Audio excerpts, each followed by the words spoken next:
大家好，我是叶子，每天用简单的食材分享好吃的家常菜做法。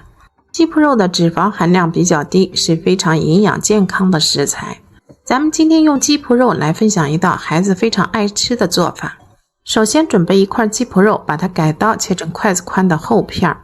然后再把它改刀切成均匀的长条。切好的鸡肉条先装入一个大一点的碗中，然后在里面加入适量的清水，给它略微清洗一下，洗净鸡肉中的杂质，这样吃起来更加的健康。洗净后略微控干水分，装入一个大一点的碗中，先在里面加入1勺的料酒去腥，加入少许的盐增加底味，加入1勺的蚝油提鲜，然后先把它充分的抓拌均匀，腌制入味。